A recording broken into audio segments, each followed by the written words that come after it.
It is not uncommon for this channel to feature drivers, whether driving for Uber or Lyft, that are victimized by their passengers. I've done videos of folks being victimized by carjackers, folks that are getting their asses beaten, even losing their lives simply trying to earn a living. Nevertheless, there is a flip side of that coin. That is Uber drivers committing crimes themselves. What up, folks? Once again, it is your boy Tim with another ride-sharing video. Today, we're going to talk about an Uber driver that is wanted out of San Antonio, Texas. Not necessarily here to talk about the driver or the details of his story, although I will mention them. The purpose of this video is lessons that we can all learn as rideshare drivers. Now, the story is about Luis Alberto de Leon. He is a 30-year-old Uber driver, and he is wanted out of San Antonio, Texas, for apparently or allegedly sexually assaulting a passenger.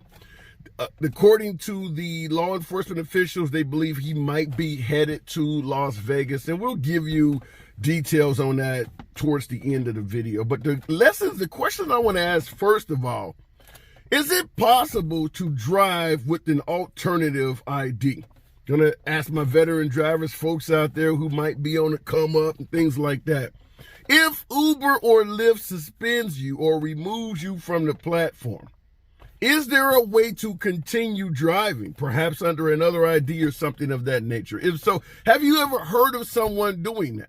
The reason I'm asking obvious. This is because this would be a great profession for someone on the run, or simply someone migrating around the country wanting to drive in different areas to establish themselves. If you had to suddenly move to a different city, it's a very easy gig to get. It's guaranteed acceptance. As long as you meet the criteria, you got a driver's license, a vehicle, and no criminal history, which this guy doesn't officially have yet, but he soon will. You can start off in another area. You can literally terminate your life in point A and pick it up somewhere else, and you've already begun earning some income. So is it possible to continue driving if you are deactivated from the platform? How easy would it be to drive, I assume under an assumed name or something of that nature?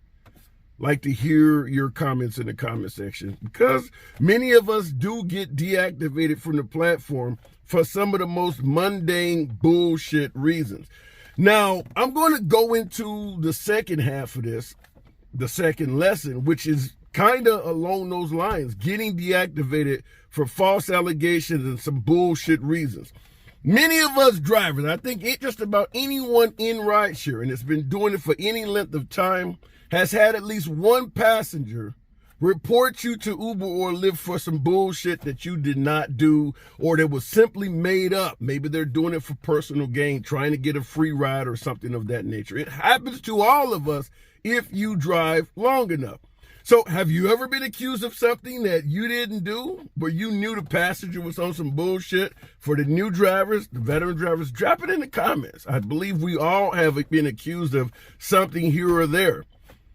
Suggest they smelled marijuana. Maybe they suggested the driver was drunk. They said you were driving erratically. There's a host of things the passengers can make up about the drivers. And understand this, no matter if you've been driving for 1 day or 1 year or 10 years, when a passenger reports you, Uber considers that report as valid until you prove otherwise. Uber will also always take the word of the passenger over the driver. Uber and Lyft will always value what is being reported from the passenger as fact and look at the driver as if you have to prove what they are saying is wrong. So you are essentially guilty until proven innocent. It's a hell of a lot of drivers out here that have had to prove their innocence over some bullshit. It happens all the time. That is one of the major reasons many drivers strike. In addition to the ridiculous pay or the companies not being concerned with our safety, one of the primary reasons is being deactivated from the app for things they didn't do. There is very little due process or recourse. Oftentimes they drop you. You write in and say you didn't do it, and they pretty much say, that's it. End of story. We took the word of the passenger and you are done. I could probably solicit hundreds of comments from drivers suggesting how they got deactivated from the app, had to fight to get back on for something that was literally fabricated from thin air. But the second lesson in this is very important. And I'm going to just simply title it, even though it could apply to a woman as well, but generally it's men. I'm going to title it, Don't Take the Poo Nanny. Any driver that's been out here driving after hours, the after club crowd, things like that, you are going to get passengers that get frisky with you. Some passengers will outright offer you the poo nanny, for lack of a better word. Uber and Lyft have deep pockets. They are obviously huge lawsuit targets. So if you engage in some type of intimate relationship with a passenger in your vehicle, that passenger at any given time could decide, hell, this is a huge lawsuit. I could really score if I report this as an assault. Now, I'm not suggesting that what Luis Alberto de Leon is wanted for out of San Antonio was some made-up assault. I'm not suggesting that. However, that is possible. It's not, once again, just like with passengers reporting things, it's not like every person that accuses someone of assault is telling the truth. People do make up stories of false assaults and rapes. It does happen. So understand that if you have intimate relations with a passenger in the backseat of their vehicle, that passenger at any given time could look at it and say, listen, this is a lawsuit. I can make a fortune because Uber and Lyft is going to settle most likely and report you, putting your ass at risk for prison time and ruining your lives. You don't think passengers would do that? They clearly do it to get us deactivated from the app. There are passengers that would destroy your entire way of earning a living just to get a free ride. Happens all day, every day. You don't think this is possible? So I'm going to state it clearly. Don't take the poo nanny. We've all been offered that shit. Understand that. We're picking up strippers. You're picking up folks that are inebriated after the club, picking up folks that are lonely. You're going to have passengers that throw that shit at you. Veteran drivers, you've been driving for any length of time. Share your stories. Have you ever had somebody try to hit on you while driving, simply driving them home? And by the way, if so, where do you see that most likely happening?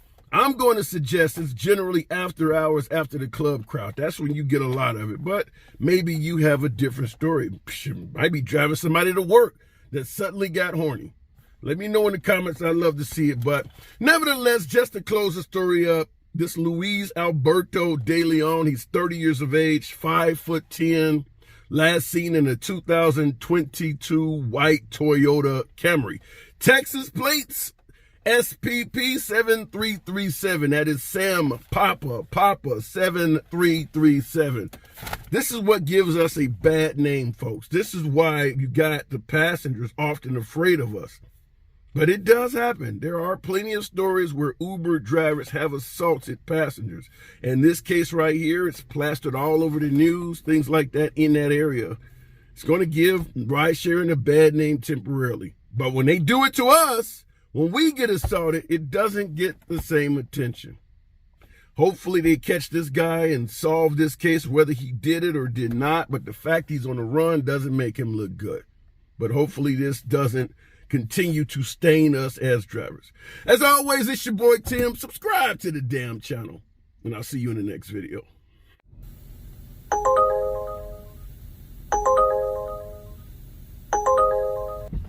For the love of money.